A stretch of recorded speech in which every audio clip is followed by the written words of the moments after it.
Você que começou a jogar xadrez há pouco tempo, tem dúvida de como começar uma partida de xadrez? Bora comigo! Galera, normalmente quando a gente começa uma partida de xadrez, né, a gente aprendeu a jogar xadrez há pouco tempo, a gente fica em dúvida. Nossa, qual será que é o melhor lance? Mas por que eu tenho que fazer esse movimento? Pessoal, quando começamos uma partida de xadrez, nós chamamos essa fase de abertura. E na abertura nós temos três objetivos básicos que tendem a ser os melhores do início da partida de xadrez. E são esses daqui, ó. A proteção do rei, que normalmente a gente consegue a proteção do rei fazendo o roque, tá? O desenvolvimento de peças, que nada mais é do que colocar uma peça numa casa onde ela tem pouca mobilidade para um lugar onde ela possa se movimentar para vários lugares diferentes, né? E o terceiro objetivo, que é o menos importante dos três, mas ainda assim muito importante, que é dominar o centro. Ou seja, quando a gente domina o centro, qualquer lugar do tabuleiro é mais fácil de chegar do centro do tabuleiro do que se nós estivéssemos no canto do tabuleiro, né? Daí a importância de dominar o centro do tabuleiro, tá? E para vocês compreenderem melhor, imagine que vocês estão de brancas aqui nessa posição e vamos considerar apenas os lances de brancas, ou seja, quais lances a gente precisa fazer para ter um bom início de partida. Então, preste atenção apenas nos lances de brancas, tá, gente? Esqueça o adversário, porque o propósito de agora não é vencer a partida, mas sim a gente saber quais são os melhores lances que a gente pode fazer no início. E aqui eu vou dar algumas dicas, tá, gente? Bom, normalmente a gente tenta jogar o lance peão E4 ou D4, que são bons lances para a gente tentar desenvolver as peças.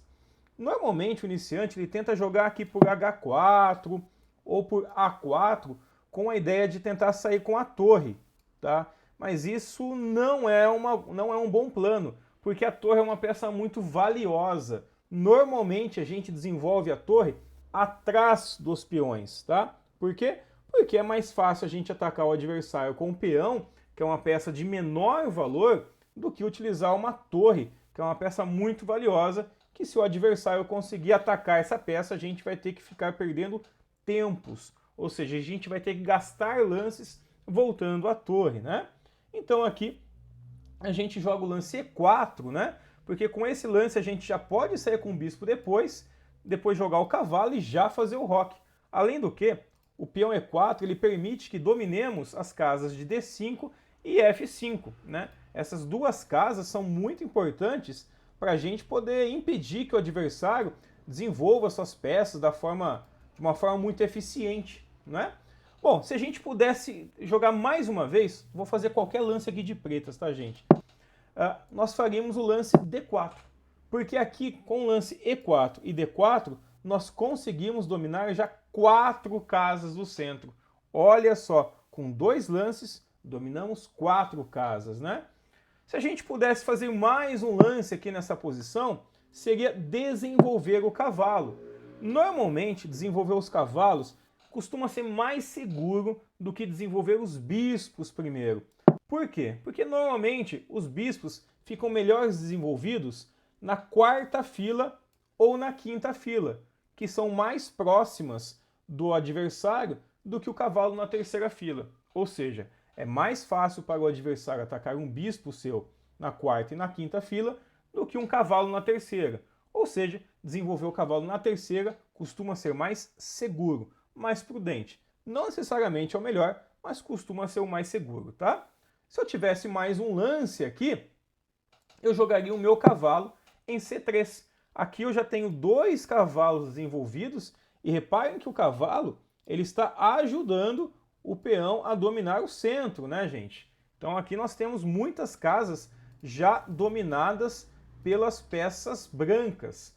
Se pudéssemos fazer mais um lance aqui, seria desenvolver os 2 bispos, né, mais 2 lances. Reparem como os bispos, os cavalos e os peões já dominam várias casas do centro, né? Olha só que poder de ação forte já tem as brancas, apenas com 6 lances. 2 lances de peão, 2 lances de bispos e 2 lances de cavalo, né? Se nós pudéssemos jogar de novo, o roque seria o lance mais importante aqui para a gente poder proteger o rei. O rei fica mais protegido quando está no canto e atrás dos seus peões, tá bom? E aqui, se a gente pudesse jogar de novo, nós faríamos este lance que parece ser um pouco estranho, né? Mas por que eu vou andar com a dama um pouco para frente aqui? A resposta é simples, para conectar as duas torres. Por que isso é importante?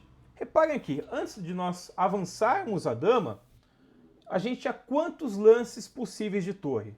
Ó, essa torre tinha uma casa para jogar, esta outra torre tinha 2 casas para jogar. 1 mais 2, 3. Ou seja, as 2 torres tinham 3 casas para jogar ao todo. Quando a gente avança a dama, esta torre aqui, ela tem 1, 2, 3, 4 casas para poder jogar. E a torre de A tem mais 1, 2, 3, 4 casas para poder jogar.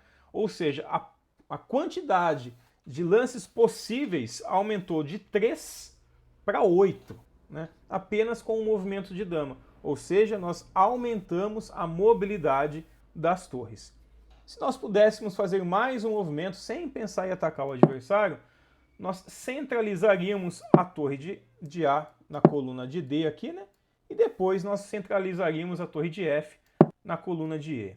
Mas por que a gente desenvolve as torres e a dama logo aqui atrás, de uma forma tão passiva? Porque são peças muito valiosas. Uma função importante dessas peças é ajudar que outras peças consigam atacar o adversário. E aqui em 10 lances nós desenvolvemos todas as peças, cavalos, bispos, dama, torre, centralizamos 2 peões, colocamos 2 peões no centro e também nós protegemos o rei com o roque, tá? E agora a gente já parte para o meio de jogo, né, onde nós vamos desenvolver nossos planos. Já desenvolvemos as peças, já protegemos o rei, conseguimos dominar o centro e agora a gente tenta nessa posição, né, se a partida fosse continuar nessa posição, nós tentaríamos atacar o adversário. E aqui mais uma dica. Normalmente, para atacar o adversário, peças que costumam ser ótimas para isso são os peões, gente, tá? Então, se você puder escolher qualquer peça para atacar o adversário, normalmente os peões costumam causar um estrago muito grande, tá certo?